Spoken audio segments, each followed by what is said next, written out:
is your host, Benjamin Saxton, and welcome to a Fighter's Chance podcast, where we give people in the combat sports world an opportunity to talk about the things worth fighting for. All right, well, today's guest is a father, was the starting linebacker for the University of Alabama national champions in 2009, Roll Tide. Roll Tide. And won the LFA middleweight championship, now in the UFC. Eryk Anders, how are you doing today? Man, I'm doing awesome, man. Thank you so much for having me.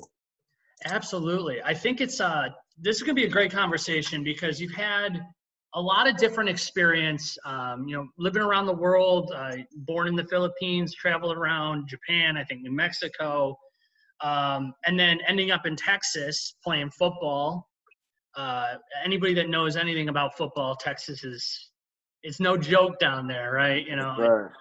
They're known for a few things, and football is one of them. And so going to the University of Alabama, some of the people that were on your team, I mean, stars in the NFL now, and kind of transitioning to mixed martial arts.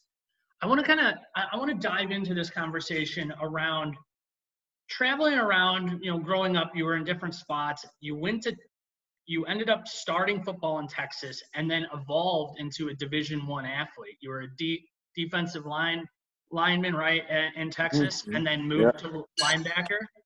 That's right.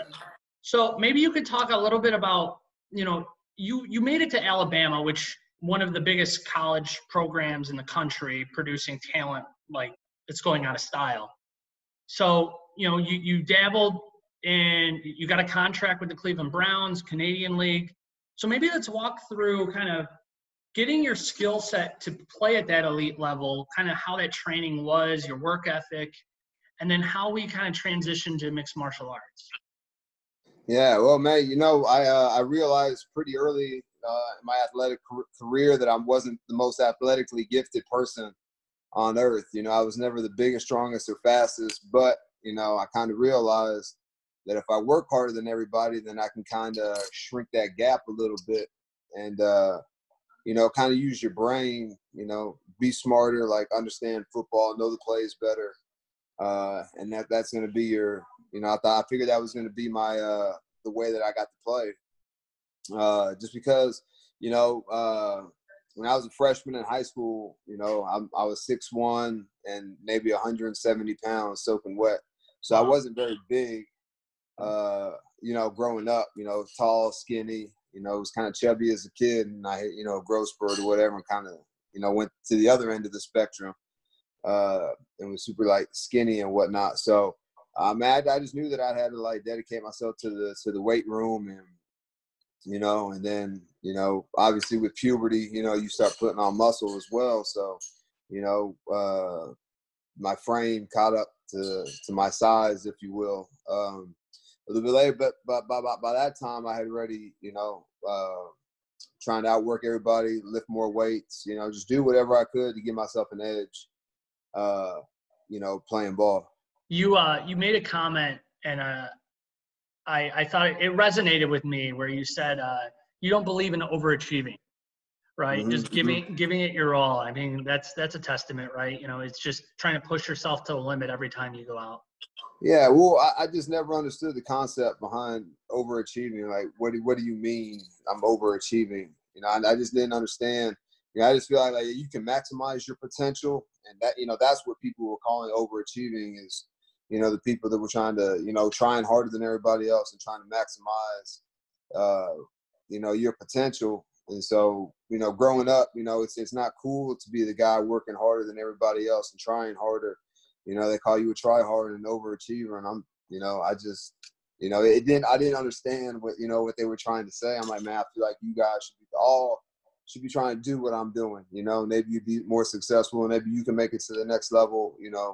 But the guys who just sat there and, he's an overachiever. I just, they're at home right now doing, the same thing that they were doing, back then, which isn't much. So, who has the last laugh and all that. Right. And, everybody's gifted with different skills and different traits. And like you kind of talked about, when you started out, your frame wasn't the biggest, you were a little bit smaller, so you kind of had to work a little bit harder than the other people in the room. And not to say that one person may be able to get to your level, but just putting in that effort and just maximizing your potential, that opens doors for you. Just people gravitate to that.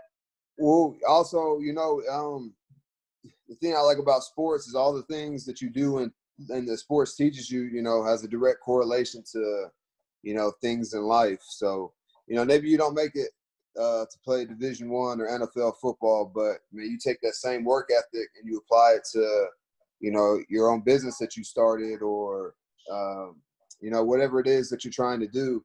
And, it's funny that, the people that go above and beyond and are overachievers find success, and those who, hate and ridicule and talk trash about those people are the people who are working for those overachievers. So right. You can say what you want about the guy who, tries to finish every, 110-yard sprint in preseason practice as hard as he can. Even if he's not the most talented guy, even if, there's not – I didn't play with a whole lot of guys who didn't work hard at Alabama, but we've all seen guys who were just born, they come out the womb, they're 6'5", 300 pounds. Right. They're in a whole different category, but still at the end of the day, that guy's, could be a first-round draft pick. But, if he tries hard and gives it his all and, he's an overachiever, maybe he's in the Hall of Fame. You can always achieve like a higher level, I feel like, if you're not working hard, as hard as you can or should. You're leaving, your legacy on the table, if you will. Yeah, and that I think with that mindset too is you never really plateau, right? So if you're never really saying like, okay, this is the level I want to get to, you get to that and then you plateau. But if you're striving, leading by example, trying to push yourself to new limits, to new boundaries, see where you can get to, you're always going to change. And it may not just be physical; it could be mental. Sure. And I think a lot of people forget about that too, the mental side of things, because you can get big and strong, but if you're not working your mind as well, Exactly. That becomes a challenge. That can hinder you from that growth opportunity if you're just focusing on one area. You managed to make that D1 Alabama starting linebacker, in national championship game, biggest stage. I'm curious, you going to high school in Texas, and I believe you guys played Texas, right? Mm-hmm. Yeah. How was that? Was it, were you a big Longhorn fan when you were in Texas? Yeah, Vince Young and Ricky Williams are, at the time, my two favorite, college football players of all time. And Vince Young, I was a freshman in college, a true freshman in college, whenever Vince Young took over the, single-handedly won the Rose Bowl. Right. So, yeah.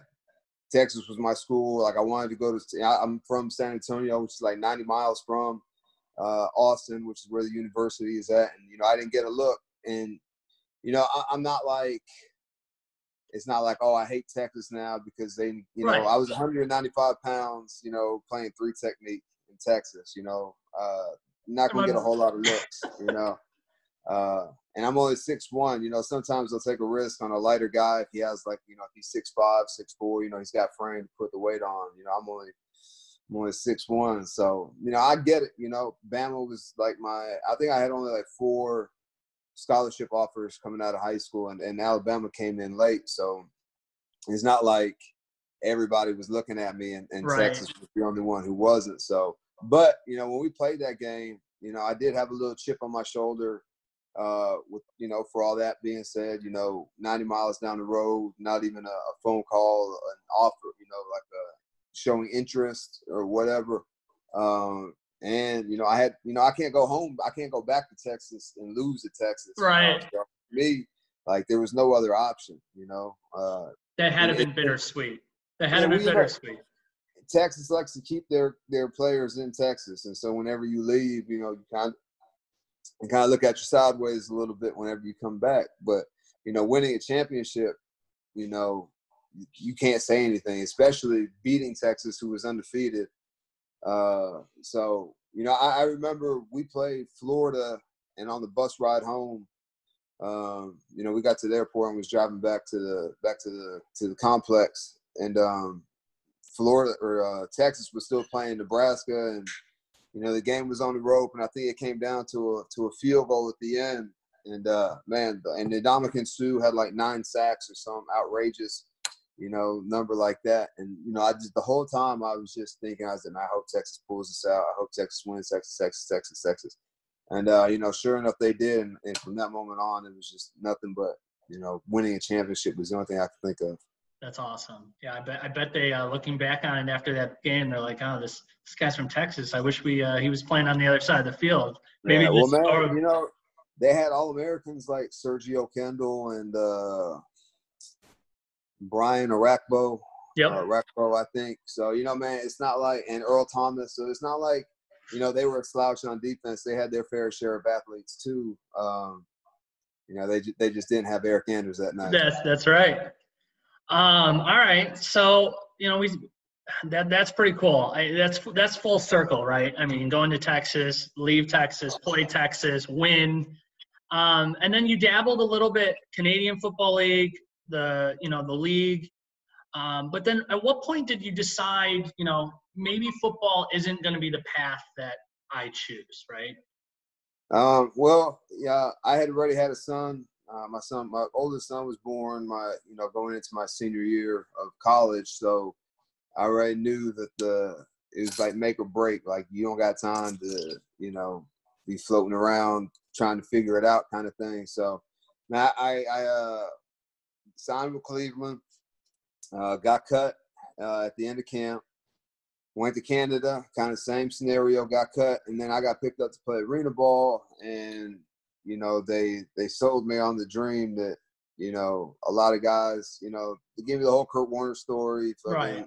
I didn't mean to cuss, but you know, they make the statistics sound a lot higher than they are. So I was like, cool, I'll give it one last shot. And then, you know, while I was doing that, the UFL was trying to get going and whatnot. And then I had a couple tryouts with them, and nothing panned out. And then the season ended, and I was just like, man, you know, they got new guys coming out every year, coming out of college, you know, that are twice your size, twice as fast, blah blah blah, have all the stats.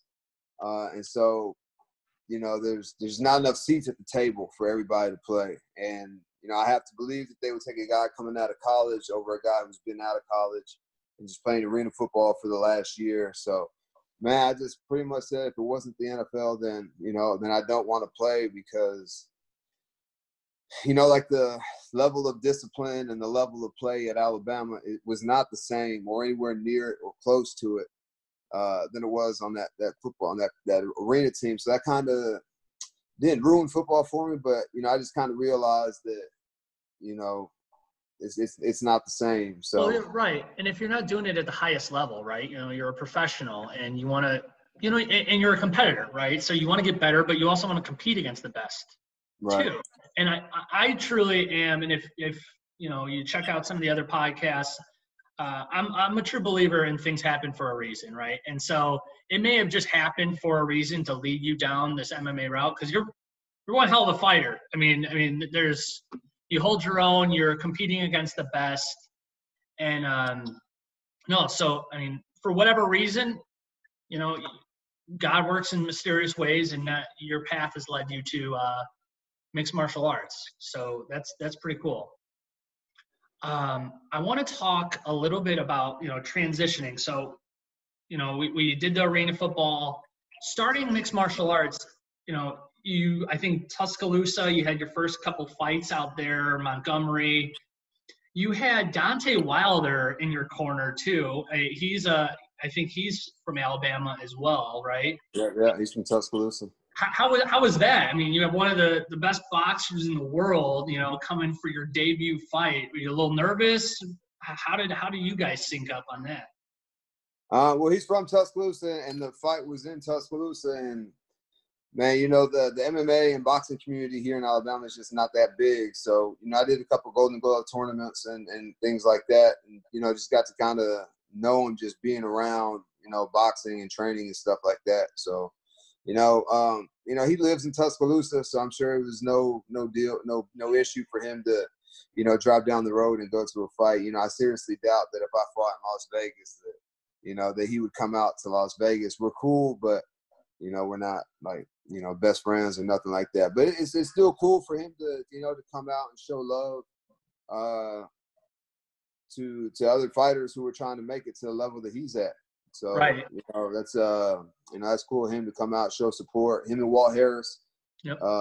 Who's a training partner of mine, has been down there and sparred with him. So he knows Walt and the promoter David Elder really well. So I don't think anybody had to twist his arm to come to the fight. I think he really enjoys watching fighting, and for me, I enjoy watching fighting too. It's cool when you get to sit down, have a beer and a hot dog.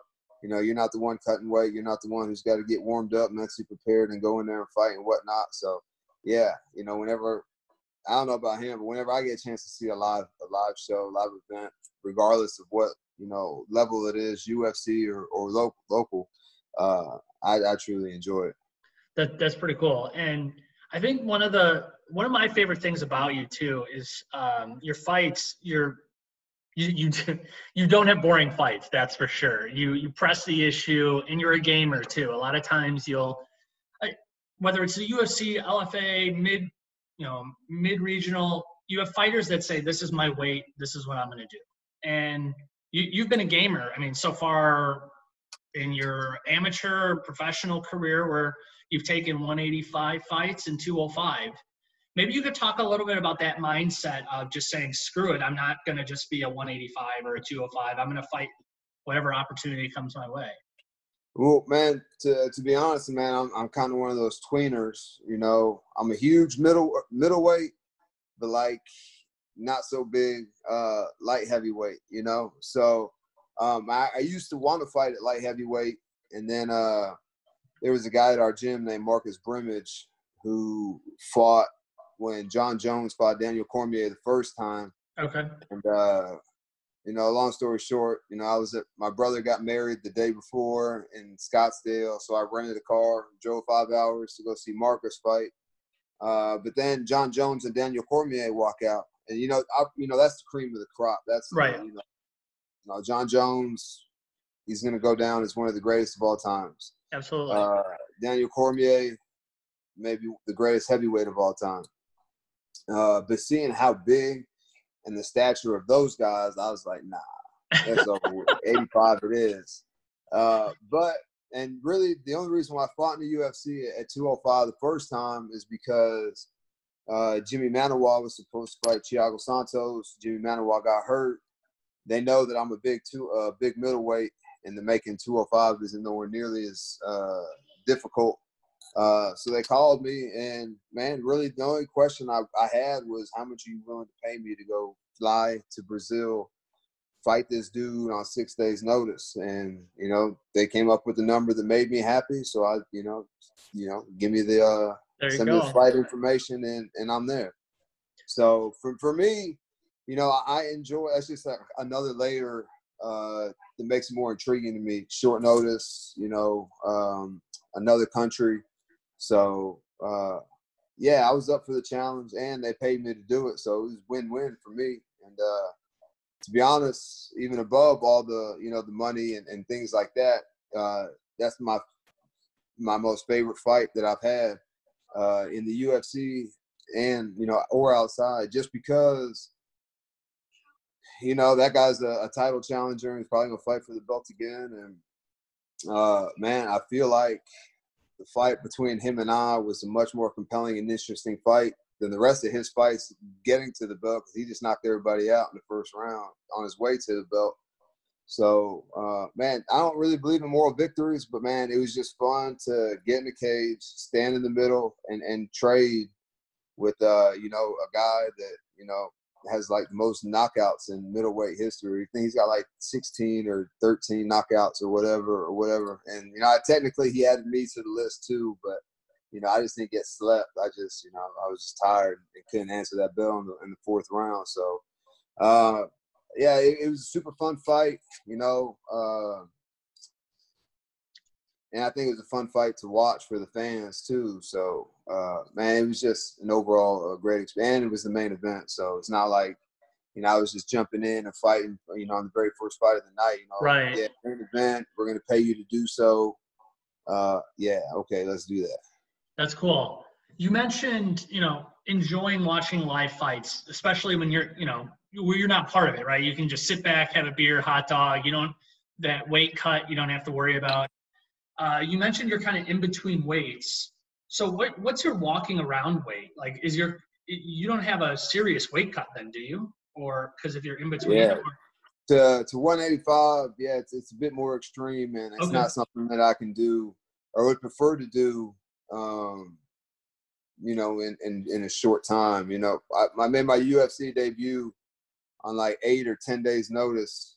I made my UFC debut on like 8 or 10 days notice or something like that. And man, whenever they called me, I was like 238. Whoa. But a lot of it has to do with like my diet when I'm not fighting. Man, I'm a fat kid at heart, and my body runs on sugar. And and so whenever I stop eating or whenever I clean up my diet and eat right, my weight drops considerably. But I like to be fat, dumb, and happy. So I keep the sugar and the sweets and the fast food on deck whenever I'm not fighting. What's your guilty pleasure then?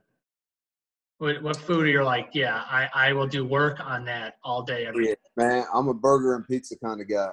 My man. Yeah, we just came back from traveling, and I probably ate more pizza than anything else, and a lot of beer too. So you gotta let that stuff go. You've traveled the world. I mean, have you tried like New York style, Chicago style? What's kind of your go-to?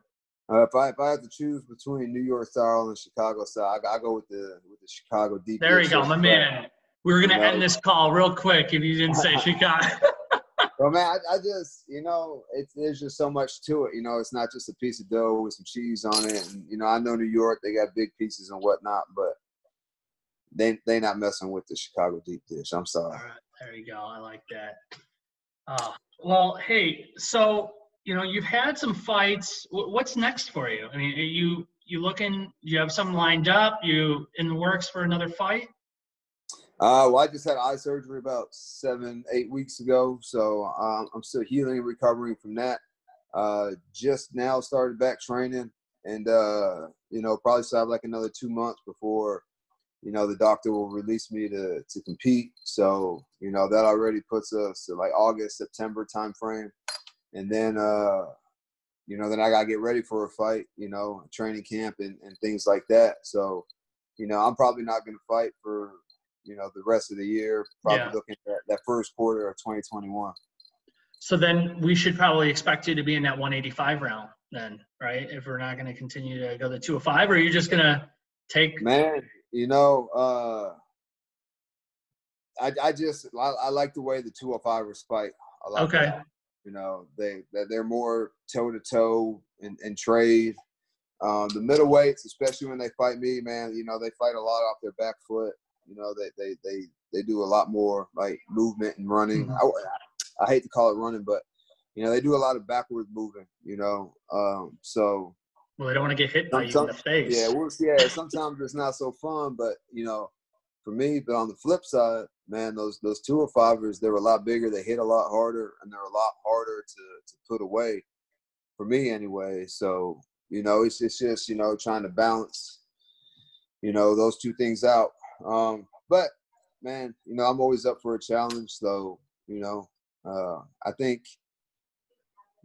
Obviously the light heavyweight division is a lot more shallow than the lightweight than the middleweight division, but I think where I'm at in my skill set, I think the middleweight is probably the better weight class for me to get to where I want to go. Okay. You talk about people backing up. I mean, that's a testament, I think, to your fighting style, right? You're very aggressive. You push the action. You said I heard you say once that your high school coach said this. And I think it sums up your fighting style in a nutshell. But pressure makes the pipe burst, right? Mm-hmm. Is that kind of how you've led your athletic career, kind of whether it's football or mixed martial arts? I think it's just the way I am because I don't go into a fight telling myself to like move forward and pressure, and that's just, you know, what happens whenever I fight. It's just what my body naturally does, no matter, you know, how hard I'm getting hit or, you know, whatever. It's just, you know, forward movement it's just what I know how to do. And I